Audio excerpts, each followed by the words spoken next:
claustrophobic living underwater. Father feels it is.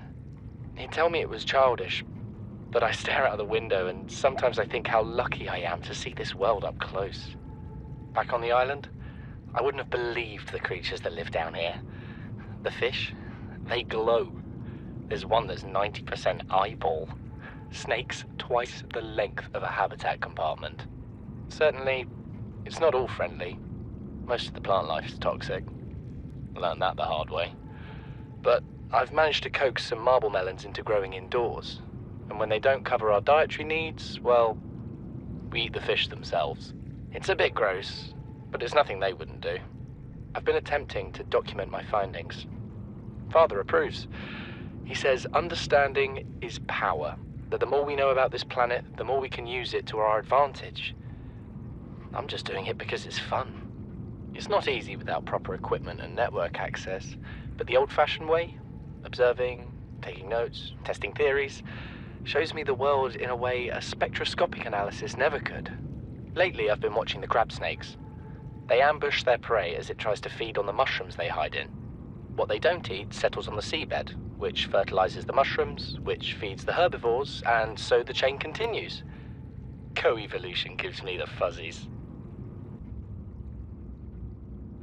Something incredible just happened. Since we're down here, I had this plan to build equipment and study the life forms we were encountering, but I didn't have enough enameled glass.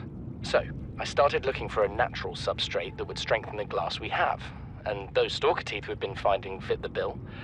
Only, well, we needed more. That's when Marguerite got interested. She actually listened to me, more than I can say for Father, and I worked up the courage to talk about my more tentative theories. When I told her they were attracted to metal deposits, that their teeth get dislodged when they pick them up, her eyes narrowed and she dashed out of the room. 3 hours later, she came back, her pack loaded down with stalker teeth. I asked her about it. She shrugged and said my theories were good. Said she had the meeting out of the palm of her hand. I think she meant it literally. She is incredible. She went out to the kelp forest armed with just a heat blade and went fin to fin with a pack of stalkers. On the one hand, that is the coolest thing I have ever heard. On the other, well, I hope the stalkers didn't come off worse than Marguerite did. She had a huge gash on her forearm.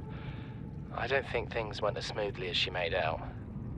And what's the point in surviving here if we have to kill everything that makes it so wonderful?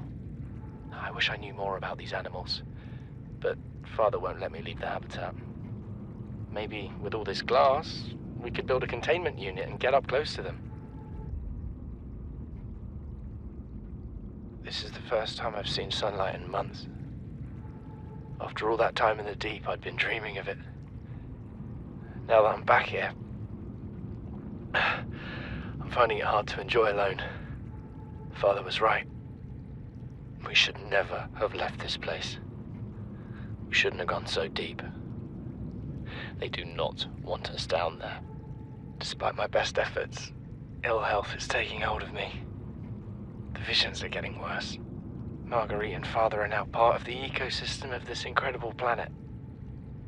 It's reassuring to know that when I go, I'll join them. Until then, well, there's always the view.